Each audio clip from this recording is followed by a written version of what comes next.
All right, I want to talk about the hardware in this thing.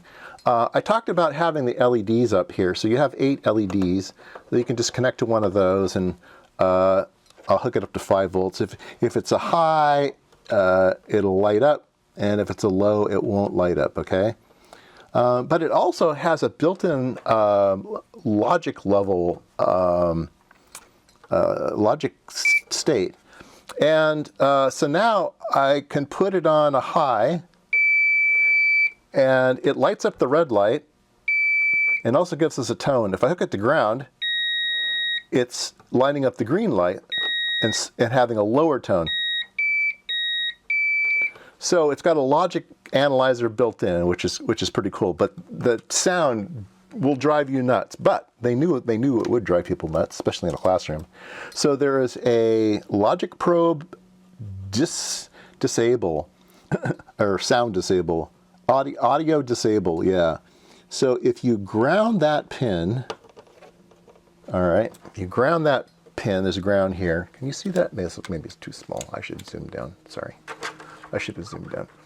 So this is the logic probe input here. Here's the logic probe audio disable, and I have a little jumper here over to ground.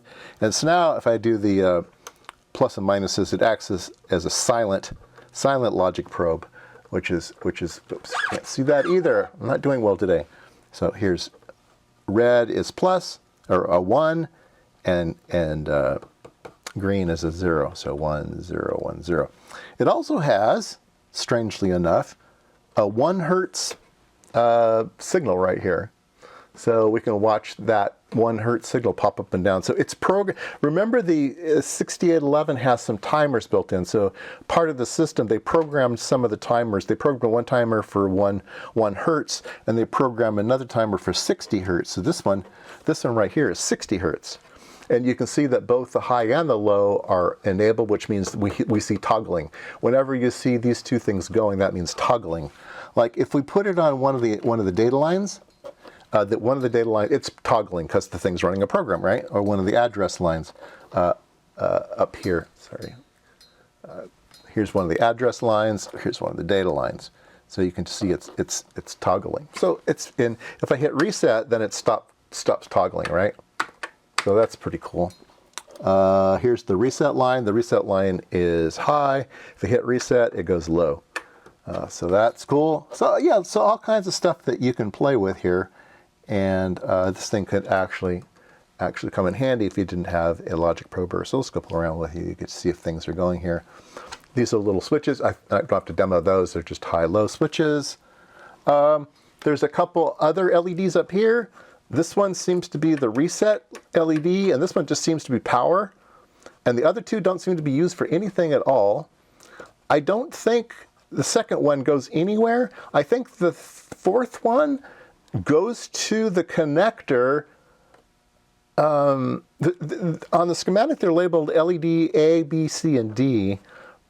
But then they don't tell you where they go. The schematic is incomplete to tell you where these LEDs go. And that LED D goes to the connector that this module has, the CPU module, but then it's not used. But there is a pin on this connector that allows you to turn that LED on and off if you wanted to. And let's see, what else can we say about this thing? Yeah, so I already showed a demonstration of talking to an output port at B240.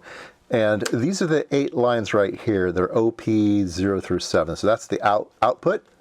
And it's just like a 373 chip. And then here's the input. So there's 8 lines of input that you can read, I think, at B230. And then these are at B240. Grounds. Then there's things like S clock and, serial in and out. Here are the these are the analog lines right here, A0 through 7. So these are analog inputs into the 8-bit A to D. So you can use those. There is an analog ground associated with those. They also give you plus or minus 12 volts on the power supply to do programming. Circuit design on the board. Give you plus or minus 12 and plus 5. Super nice. Up at the top, it's mostly microprocessor stuff, data lines, read, write, reset, IR request, address lines, 16-bit address lines, interrupt request, read, write, enable. And there are 4 I/O lines. Those are from the memory map decoding.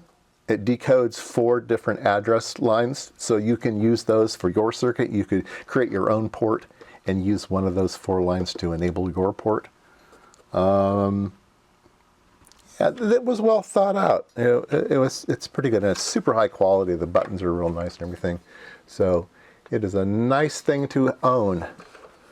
All right, I think that's enough for this video.